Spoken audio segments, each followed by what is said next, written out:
Masyarakat saat ini tengah menunggu hasil dari penyidikan kepolisian setelah 2 minggu yang lalu pimpinan Pondok Pesantren Al Zaitun ini diperiksa di Barreskrim, tetapi masih belum ada penetapan tersangka hingga saat ini.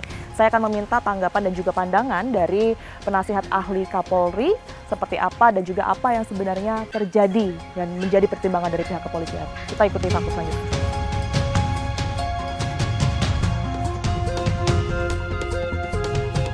Pak Arianto, saya menemui Bapak ini berkaitan dengan isu yang saat ini beredar ramai mengenai Panji Gumilang, kemudian juga Pondok Pesantren Al Zaitun yang nampaknya sejak pemeriksaan awal di Barreskrim tapi belum ada penetapan tersangka. Kita ketahui masyarakat ini juga mendesak, Pak, tidak hanya MUI saja tapi kepolisian ini yang diminta untuk aktif kemudian ada penetapan tersangka setidaknya. Kalau dari Pak Arianto sendiri melihat apa yang kemudian ini menjadi kendala dari polisi untuk penetapan tersangka, untuk membuka sebenarnya ada apa di balik semua ini? Ya, kendalanya yang nomor satu, masalah ini sangat heboh ya. Dan kemudian masyarakat mesti ingin cepat tindakan polisi apa gitu. Sementara di lain sisi polisi itu sekarang menghadapi suatu masalah yang cukup pelik untuk Panji Gumilang dan Al Zaitun. Ini kan penanganannya kan polisi yang bisa masuk ke situ langsung kan masalah pidananya. Nah, sekarang pidananya itu kan banyak sekali itu Panji Gumilang semalam yang ribut-ribut itu kan ada yang nomor satu penodaan agama yang paling dulu, terus pelecehan seksual atau apa di dalam situ, terus kemudian dulu mengumpulkan dana kemudian untuk NII dan kemudian nyuruh orang untuk menjadi pembantu kemudian nyolong kemudian store dan sebagainya kan gitu kan. Nah, kemudian dapat sumbangan banyak, kemudian sekarang apakah itu mengalir untuk memang betul-betul pondoknya atau untuk kepentingan pribadi kan, jadi banyak sekali dugaan-dugaan yang ini melanggar pidana. Nah, tapi sayangnya dugaan-dugaan itu hanya berupa kesaksian-kesaksian yang ada di talkshow itu, sehingga kalau ini mau dijadikan bukti maka polisi harus menarik semua keterangan itu dituangkan di dalam berita acara dengan cara mendatangkan saksi yang ngomong tadi, kemudian membuktikan apa yang diomongkan itu tadi, bukti material harus ada. Apakah ini penodaan apa bukan, kita mesti tarik dulu yang paham tentang itu, mungkin MUI, kemudian ahli pidana, ahli bahasa, banyak sekali. Nah, kemudian di dalam unsur pidana mengenai penodaan agama itu sendiri, itu pasalnya sangat tricky menurut saya. Saya sendiri menduga MUI juga tidak bisa vulgar, oh ya ini masuk penodaan, masih sulit untuk ngomong gitu karena ini hanya beda penafsiran kan. Karena polisi itu ya nanti bukti-bukti yang diramu itu nanti di dalam sidang sana pasti akan diadu dengan bukti sangkalan dari pihak Pak Panji Gumilang. Ya gitu. Jadi polisi sekarang juga harus hati-hati supaya dia betul-betul bisa menggolkan ini masuk pidana. Kita ketahui untuk MUI sendiri sebenarnya penelitiannya juga sudah sejak tahun 2002. Ada indikasi semacam penyimpangan di sana. Kalau menurut Pak Arianto ini tidak cukup ya bagi pihak kepolisian ini untuk menetapkan siapa sebenarnya tersangka dan yang bermasalah di sini? Kalau saya dengan polisi nggak berani vulgar sekarang menyatakan bahwa ini tersangkanya ini, kemudian siapa pelakunya, yang dilakukan adalah begini, itu polisi saya kira sekarang masih berhati-hati. Buktinya MUI sendiri dulu kan pernah mengadakan penelitian berapa tahun yang lalu. Betul, tahun 2002. Kalau MUI itu sudah menganggap itu penodaan agama, kan mesti dari dulu sudah jadi delik penodaan agama. Tapi kan sampai bertahun-tahun kan tidak. Nah itu sama juga dengan polisi sekarang ini.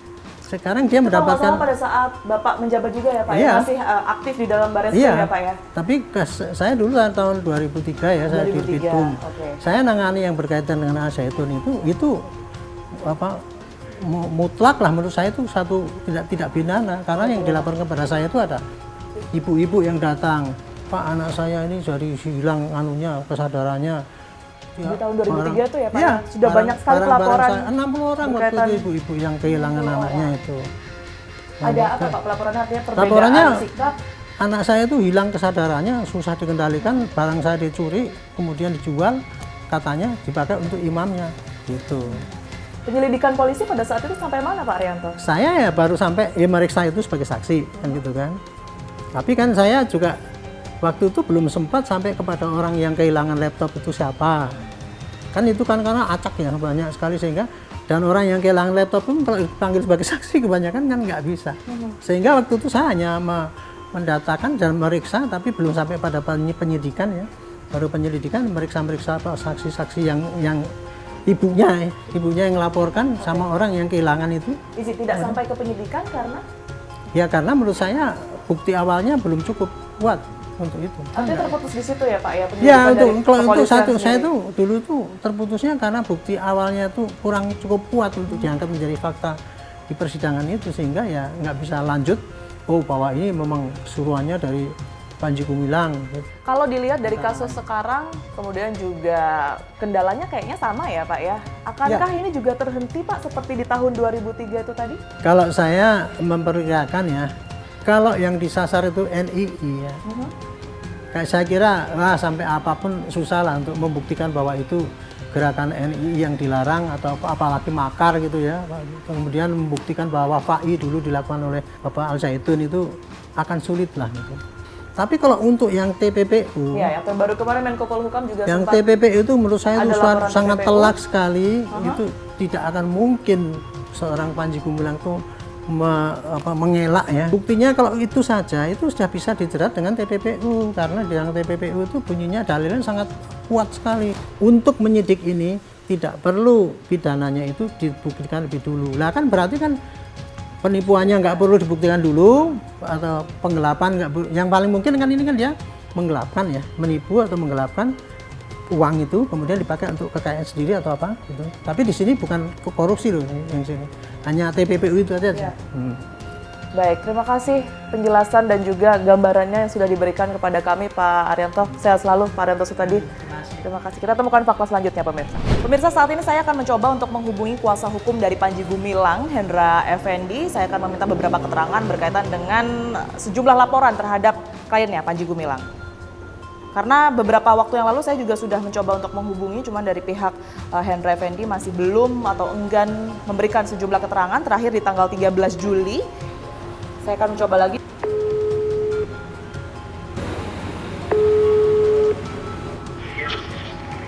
Halo. Halo, Assalamualaikum Mas Hendra. Waalaikumsalam ya. Mas Hendra, izin, ini Tiara dari Fakta TV One.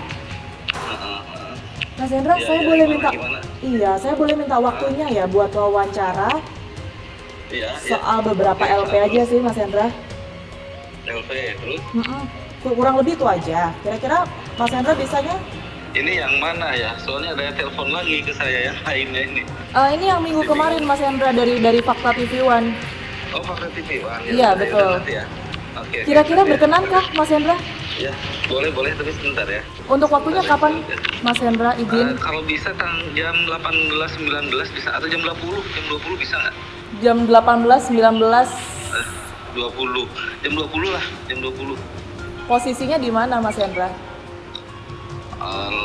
Pak ini aja Sekarang? Zoom. Kalau langsung nggak bisa ya? Langsung, takut saya masih meeting. Masih meeting jam 18, 19 iya. hari ini? Iya, hari ini nanti saya kita ada meeting jam 8 sampai jam 20. Kalau nggak berpanjangan jam 20 selesai, saya bisa langsung layani gitu.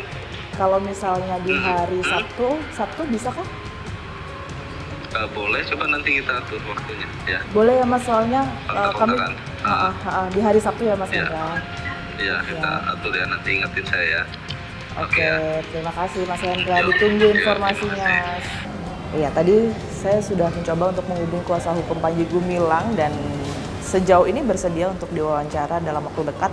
Kita temukan fakta selanjutnya.